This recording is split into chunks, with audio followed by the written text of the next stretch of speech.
Replace this outlet, the ancient old outlet that was there, with a GFI. And you can see the green light on there, says it's good to go. I think we'll put a bigger plate on there. And then this outlet is actually on a different circuit. And so I think I want to replace it with this one as well.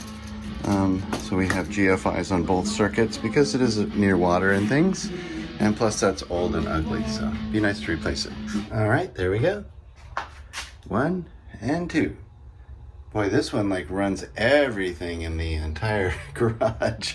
Went off when I took that one, when I turned that one off. For the water softener drain and the air conditioner drain, rather than having them run along the outside like they did before, I utilized one of these old holes for the old galvanized steel pipes, open that up, drilled a couple of holes at the top, and then I can feed them through the wall and out to the washing machine drain. And so everything is going to be neat and tidy as soon as I get it neat and tidied up. But that's a good step, and then we just have some patching to do next. And then we'll be ready to start making some cabinets. Lily is really good at cordoning off the work area with this plastic sheeting. And she's doing a fantastic job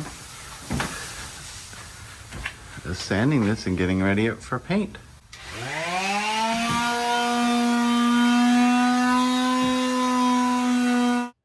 Early the next morning. I think we're gonna probably have to come back and do touch-up anyway and some more filling, so we'll just do like the basic big sections now.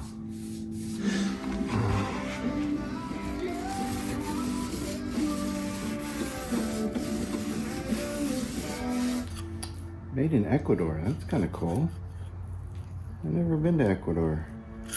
We put some pencil marks here to denote the inside of the plywood. The other side is a little rough.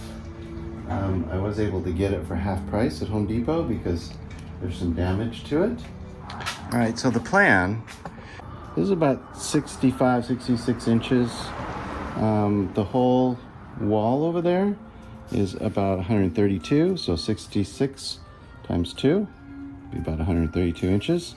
Should fit in there just nicely. I'm just gonna make this one and put it up, and then what I'll do is I'll measure the gap and make the second one just like it. The idea is to have a single door here that opens this way, 2 double doors that open this way, and then on the other side it's mirrored. So you have the single door this side and then the 2 double doors. So in the center you'll have 2 sets of double doors in the middle. So that's where the center panel comes in. It divides these 2 compartments. So you have a left, right, top, bottom, a couple of cleats in the back, and a center panel.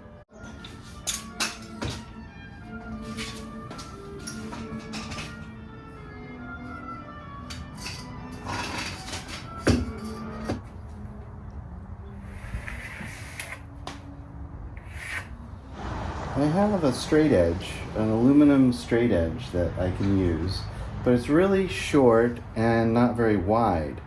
So when I tend to clamp it, it's only about this wide. When I tend to clamp it, this part of the saw gets in the way and hits it. So it's a lot better if I use a wider piece like this, because then I can position my saw this way and it's not going to hit anything. Make sure I don't have the saw too high so it doesn't drag on the bottom like that. Gotta have clearance for the 3/4 piece, and make sure that I zeroed out my angle. It was at an angle for some reason.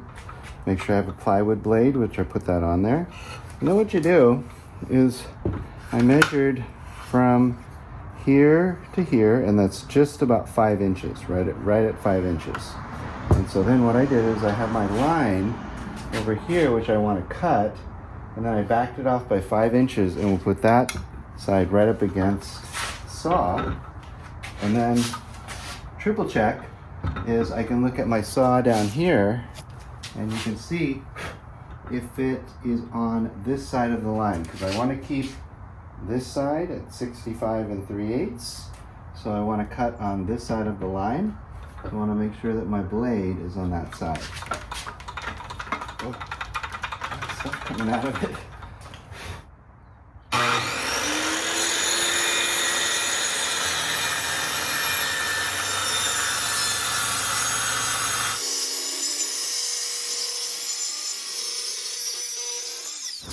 That's going to be able to cut my sides and my center panel.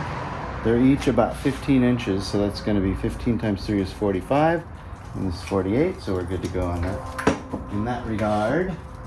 So now what I want to do is get the table saw out here. I think I might put it out here in the open area and start ripping these things.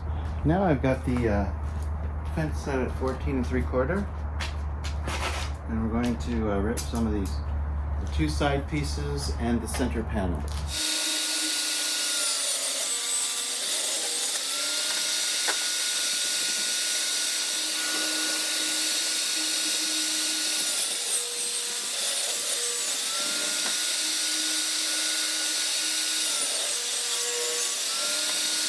What I'm doing now is just marking for biscuits. I don't really have to measure. I'm going to put some large number 20 biscuits to hold this. This is the cleat that's going to hold up the whole cabinet, so it's got to be pretty strong. And so we use several number 20 biscuits here, about every foot or something.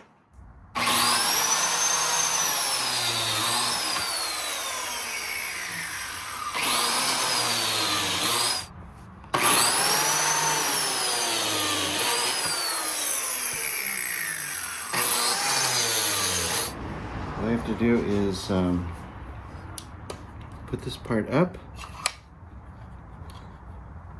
and then we can kind of do it like this.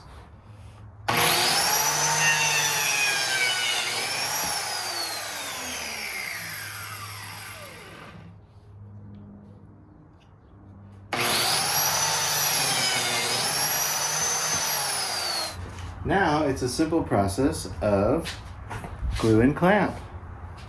Glue and clamp. Glue and clamp. Now is the time when we glue and clamp.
Got this end panel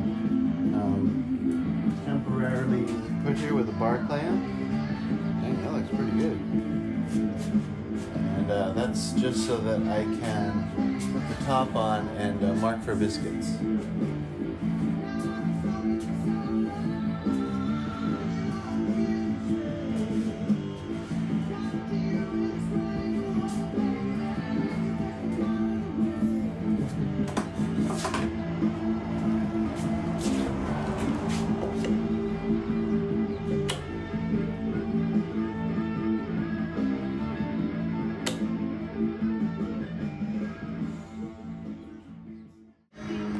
We have one cabinet up and one more to go. came out pretty nice. I even put some little shelf pegs in there. I may cut a shelf and see how it fits in there. And then below this cabinet, there's going to be a 1 foot square shelf that goes all the way across.